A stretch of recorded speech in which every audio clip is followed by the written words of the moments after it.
오늘 여러분들과 알아볼 종목 랩지노믹스라는 종목을 제가 가지고 있고요.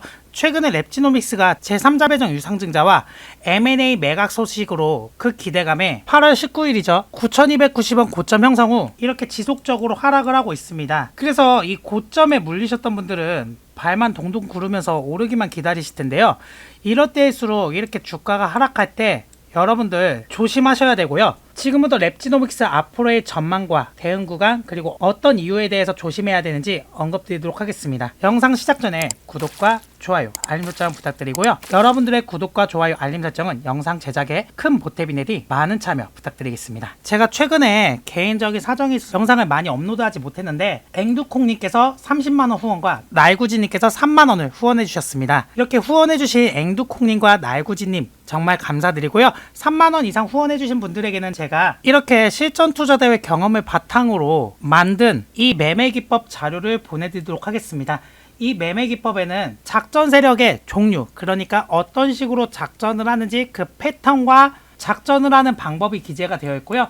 그리고 두 번째로는 세력들이 어떤 공시를 가지고 주가를 올리고 내리는지에 대한 방법이 기재가 되어 있는 이 자료와 그 마지막으로 이 캔들의 원리, 이 캔들 하나하나별로 주가가 상승을 할지 하락을 할지 어느 구간에서 대응을 해야 되는지에 대한 내용이 기재가 있는 자료를 보내드리고 있으니 이 자료는 이렇게 영상 하단에 댓글창에 제가 후원할 수 있는 방법을 기재해 놨습니다. 이 링크 타고 들어오셔서 3만원 이상 후원해 주시면 매매기법 자료를 제시해 드리고 있으니까 받아가시면 되고요. 저 같은 경우에는 말씀드렸던 것처럼 2018년도에 카카오스탁 주간 랭킹 3위로 50.55% 수익을 낸 경험이 있고요.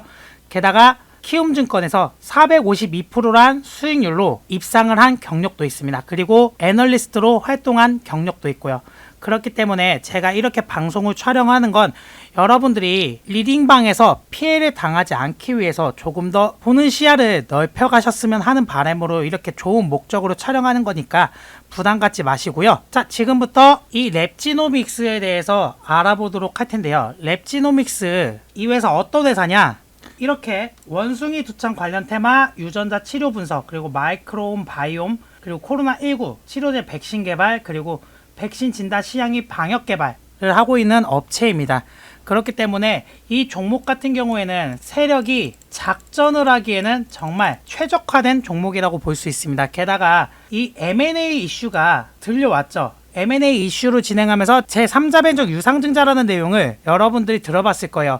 근데 제3자 배정 유상증자를 할 때 여러분들이 꼭 체크해봐야 될 포인트가 있는데 제3자 배정 유상증자를 통해서 호재이긴 하지만 거기서 중요한 포인트가 대주주 지분이 변경될 만한 호재성 내용인지를 가지고 판단을 해야 됩니다. 그러면 같이 한번 이 제3자 배정 유상증자를 알아보도록 할 텐데요. 자, 잘 보이시죠? 랩지노믹스 제3자 배정 유상증자 맞죠? 제3자 배정 유상증자 가장 중요하게 포인트 이 제3자 배정 유상증자에 발행되는 주식수가 이 대주주가 변경될 수 있을 만한 금액인지를 확인을 해봐야 돼요. 그러면 469만 6,099주 발행이 되죠. 그러면 대주주 지분을 한번 확인해 볼까요? 자, 랩지노믹스 대주주 지분이 431만 9,343주. 그렇다라는 거는 뭐다? 호재다 아니다? 호재다. 왜? 대주주 지분이 변경될 만한 가장 좋은 이슈니까. 그럼 여기서 생각해 봐야 되는 거. 왜 대주주 지분이 변경되면 좋다라는 거예요? 하시는 분들이 계신데 기본적으로 대주주가 많이 바뀌든 간에 경영권에는 관여를 할 수가 없어요. 그렇지만 사람들의 심리 자체가 뭐냐면 대주주가 변경된다라는 거는 이 경영권에 큰 변화가 일어날 거고 게다가 경영의 마인드가 바뀔 거라는 생각에 기업의 안정화로 이어질 수 있는 호재성인 내용이라고 판단을 합니다. 그렇기 때문에 이 제3자 배정 유상증자는 가장 중요한 포인트가 대주주 지분이 변경될지 여부에 대해서 파악을 해야 된다는 거죠. 게다가 두 번째로 체크해봐야 되는 게 이 납입일입니다. 납입일. 납입일 자체가 언제예요? 11월 14일 2022년. 그렇기 때문에 이 납입일이 완료가 되기 전까지는 주가가 떨어져요. 그러다가 오르는 시점이 언제냐? 이 납입일 하루 전 11월 14일 만약에 이날 주말이면은 금요일날 주가가 급등을 했다가 납입일 당일이 되면은 주가가 쭉 빠져요. 왜냐? 이 제3자 배정 유상증자 같은 경우에는 납입일이 여러 차례 연기가 되는 경우가 있어서 그로 인해서 납입일 완료가 될 때까지는 끝난 게 아니다. 게다가 납입을 안 하고 이걸 철회할 수도 있기 때문에 최종적으로는 이 8월 19일 날 주가가 오른 거는 말 그대로 대주주가 바뀐다라는 호재 소식과 M&A 소식이 같이 들려오면서 주가가 급등을 했던 거예요. 그렇지만 납입일이 아직 한참 남았기 때문에 이런 식으로 주가를 올릴 필요가 없잖아요. 납입 완료되면 당연히 주가가 쭉 올라갈 텐데 굳이 힘을 뺄 필요 있나요? 힘을 뺄 필요가 없기 때문에 세력들이 물량을 받쳐주지 않는 겁니다. 게다가 이 종목은 작전의 타겟이 되게 좋다고 말했는데 작전 세력의 3대 테마가 뭔가요? 바로 신약 개발, 자연 환경, 그리고 대체 에너지. 이 대체 에너지가 들어가는데 이 신약 개발 같은 경우에는 지금 랩지노믹스에 해당이 되죠. 그런데 신약 개발 같은 경우에는 뭐 개발이 완료가 돼야만 호재인데 왜 굳이 세력들이 이런 종목을 타겟으로 하는 건가요?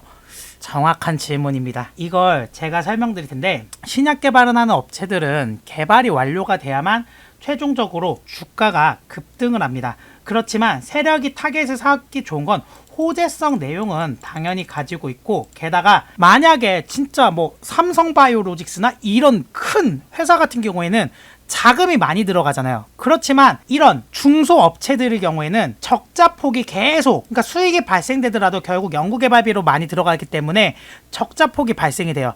그로 인해서 작은 금액으로 움직이고 M&A를 진행할 수 있기 때문에 그래서 이런 호재성 내용을 품고 있던 저평가된 기업 미래 가치는 충분하지만 저평가된 기업을 타겟으로 해서 나중에 주가를 빵 띄우는 시너지 효과를 발생시키는 겁니다. 그래서 자세한 내용은 제가 좀 시간 관계상 좀 길어질 것 같아서 작전 세력들이 어떻게 작업을 하는지 이 내용들을 제가 기재를 해놨어요. 어떤 공시가 나오고 그래서 이 자료를 받아보셔가지고 공부하시면 되고요. 이 자료 받아보실 수 있는 방법은 영상 하단 링크 클릭하셔서 3만원 이상 후원해주시면 보내드리고 있고 받아가시면 됩니다. 그럼 이 차트들의 의미들이 과연 세력이 털어낸 건지 아니면 개인들의 물량으로 인해 떨어진 건지 확인을 하기 위해서는 여러분들이 이 거래량을 가장 중요하게 생각을 해봐야 됩니다. 그래서 일봉상의 이 첫 번째 주기는 뭐다? 바로 명분이라고 생각을 하시면 돼요. 이 명분이라는 건 우리가 재료가 노출돼서 재료는 지속적으로 상승을 할지의 여부를 볼 수 있기 때문에 우리가 재료가 노출됐을 때는 거의 하락 횡보 상승 구간에서 나오는데 이렇게 상승을 시키기 위해서 나오는데 밑으로 빼는 경우들도 많아요.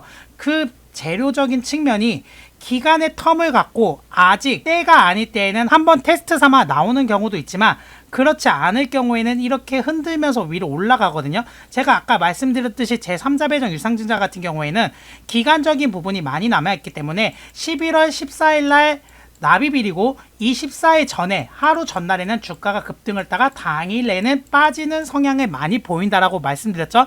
왜 당일에 빠진다? 그건 바로 이 납입일이 연기가 되거나 취소가 되는 경우도 있기 때문에 단타적인 측면에서 접근했다가 빠지는 물량들이 있기 때문입니다. 그래서 납입이 완료되면 이렇게 주가가 우상향을 하면서 올라가게 되는데 이 내용은 호재성은 있지만 뭐다? 납입이 완료가 될지 아니면 미뤄질지에 대한 예측 불가성이 존재하기 때문에 사람들로 하여금 그 기대 심리가 꺼지는 현상이라고 볼 수가 있어요.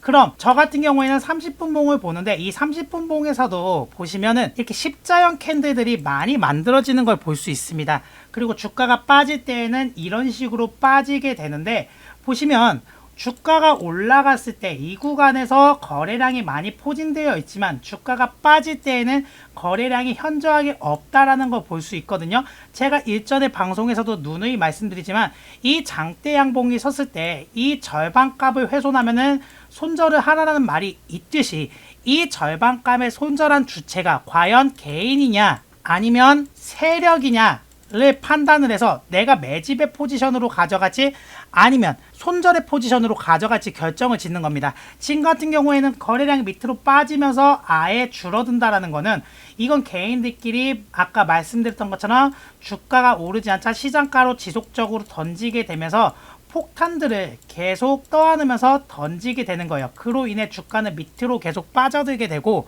이 중간중간에 한 번에 이렇게 상승이 나와주고 다시 빠진다라는 건 이거는 세력의 테스트라고 볼 수 있습니다. 한 번에 주가를 이렇게 상승시킨다라는 거는 세력에게 있어서 이 물량이 얼마큼 나올지 모르는 상태에 리스크를 끼어안고 가야 된다라는 게 존재하기 때문에 한번 테스트가 진행이 된 거고, 그로 인해서 이 구간 위에서부터는 모두 악성 대기 매물들이 존재하기 때문에 쉽게 들어 올리기가 힘들었던 겁니다. 그래서 지금 현재 추세 자체로는 밑으로 빠지고 있는 추세이기 때문에 이런 데에서는 우선 관망을 하셔야 되고, 바닥 자체가 아예 다져지지 않았잖아요. 그럼 마찬가지로 5분봉 보더라도 움직임의 현상이 없다라는 거 보이시죠? 주로 십자형 캔들, 이렇게 비석형 캔들, 잠자리형 캔들들이, 이런 도지형 캔들들이 만들어진다는 건 시장의 관심 자체가 꺼져 있고 매도 물량이 거의 바닥에 나타냈음을 이르는 거기 때문에 이런 구간에서는 관심 몰이가 한 번 정도는 나와줘야 된다라는 거예요. 근데 지금 지속적으로 주가가 빠진다라는 거는 또 한 번 더 이유가 있는데, 그 이유가 뭐냐? 최근에 금리 인상과 그리고 8월 고용지표, 이 고용지표 불안감으로 인해서 사람들이 현금 확보를 하게 됩니다. 그래서 이 자금들이 빠져나가는 현상 때문에 그런 건데, 세력의 입장에서는 이렇게 투매가 나와주면 나와줄수록 좋은 게, 주가를 올릴 때 있어서는 바닥권에서 많이 쓰고 위로 올라가면 올라갈수록 물량을 처분하면서 상승을 시키거든요. 그럴 때 세력들은 위로 올리면 올릴수록 돈을 적게 써야 돼서 지금의 상태에선 세력도 바닥이 아예 다져지기를 기다리는 거예요. 그리고 납입이 완료되면 그때부터 폭발적으로 상승을 시키기에는 아주 좋은 구간을 만들기 위한 현재 세력의 숨고르기 하는 단계라고 볼 수 있어요. 그래서 지금은 여러분들 이렇게 주가가 떨어진다고 무조건 매집을 하는 게 아니고 조금 더 관망을 하시다가 1차적인 목표가는 이 8,000원까지 바라보시면서 대응하시면 되시고요. 제가 밑에 지지 구간을 말씀드리면 좋겠는데, 지금 현재 시장 자체가 그렇게 좋은 시장은 아니기 때문에 바닥의 끝을 봐야만 제가 신호를 드릴 수 있을 것 같아요. 그래서 지금은 현재 8,000원 목표가 바라보시고 아직 무작정 매수하지 마시고, 이렇게 지지 여부가 만들어질 때 그때 매집의 시점으로 해서 8,000원까지 가져가시는 걸 제가 추천드리고 싶습니다. 그리고 이렇게 댓글로 차트 정말 잘 읽으시는 것 같습니다 하면서 종목도 추천해 주시면 좋을 것 같아요 하시는 분들이 계셔가지고 이렇게 카카오톡방을 만들었어요. 그래서 사람들은 많지 않거든요. 지금 다 뭐 5명 정도, 안 보이네 인원수가. 네, 5명 정도 있어요. 그래서 혹시 접속 원하시는 분들은 제가 그냥 뭐 아무런 대가 받지 않고 그냥 무료로 해드리는 거니까 그냥 강의하면서 무료로 해드린 거라 부담 없이 접속해 주시면 되시고, 접속 문의는 영상 하단에 1대1 링크 첨부를 해드리겠습니다. 거기서 저한테 1대1로 입장하고 싶다 하시면은 제가 무료로 초대해 드릴게요. 그래서 부담 없이 접속하시면 되십니다. 자, 저는 신비한 주식사전의 이루이였습니다. 감사합니다.